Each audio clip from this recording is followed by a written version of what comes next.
দেখো দেখো অনেক তো করেছো, এবার তো দেখতে খারাপ লাগছে নাকি? হ্যাঁ,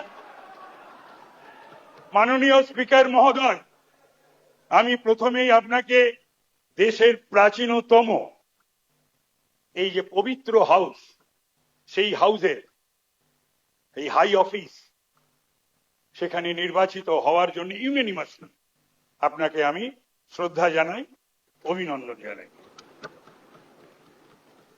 আজকে এই 26-এর ধর্মযুদ্ধে, এটা তো মেয়ার একটা ইলেকশন ছিল না, এটা শুধুমাত্র একটা সরকার গড়ার আর নির্বাচিত হয়ে আসার ইলেকশন ছিল না, এটা ছিল ধর্মযুদ্ধ।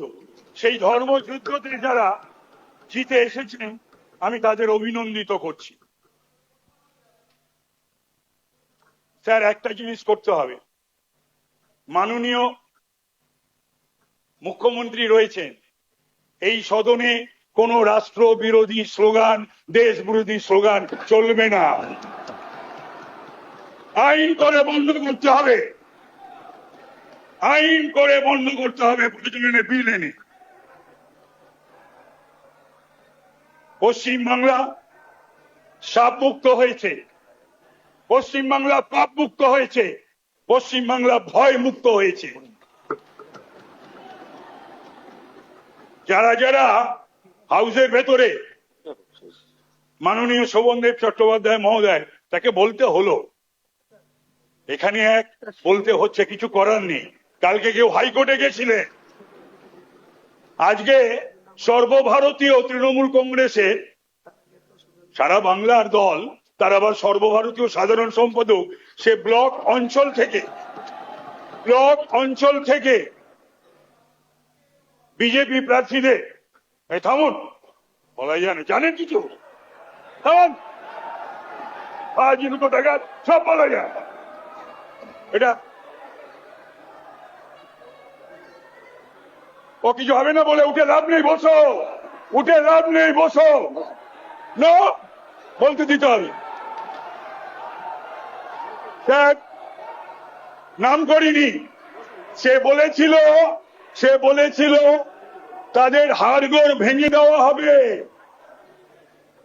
আমি বলবো সে যেন এবার বেরোয়, বিজেপি কিচ্ছু করবে না, তার ব্যবস্থা তৃণমূলই করবে, জনগণ করবে। আজকে পোস্টপোন ভায়োলেন্সের কথা এদের মুখে আসে, নির্লজ্জ বেহায়া না হলে পোস্টপোন ভায়োলেন্সের কথা বলে। একটা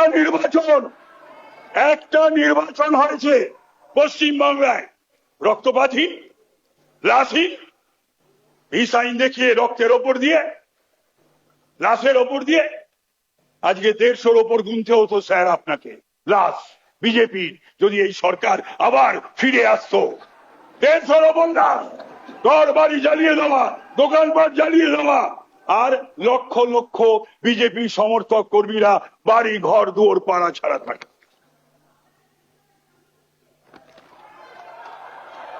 তো সুতরাং আমি বলছি না, একটাও হয়নি, হলে পরে 12,500-এর নাম থাকবে আমার, আমি জেলে যাব। আমি যদি, মাননীয় মুখ্যমন্ত্রী, আমি যদি কোন রকম কোন ভায়োলেন্সে জড়িত থেকে থাকি, ওই 12,000-এ আমার নাম থাকে, আমি জেলে পাঠিয়ে দেবেন তো, যেমন এদেরকে পাঠাবেন, আমায় পাঠিয়ে দেবেন। থামো, থামো, বগলা, চুপ চুপ চুপ, আস্তে আস্তে আস্তে আস্তে আস্তে চুপ করিয়ে দেবো, আস্তে আস্তে। তাই আমি বলবো আপনি অপেক্ষা করবেন না নবান্নের বা রাইটার্সের ফোনে, আপনি অপেক্ষা করবেন না নবান্নের বা রাইটার্সের চিরকুটে। এই অগাস্ট হাউসকে অপবিত্র করেছে, এই অগাস্ট হাউসের পবিত্রতা ফিরিয়ে আনার দায়িত্ব আপনার উপর নষ্ট হয়েছে, আপনাকে সেই দায়িত্ব পালন করতে হবে। এই বলে আমার বক্তব্য শেষ করছি। জয় শ্রীরাম, ভারত মাতার জয়।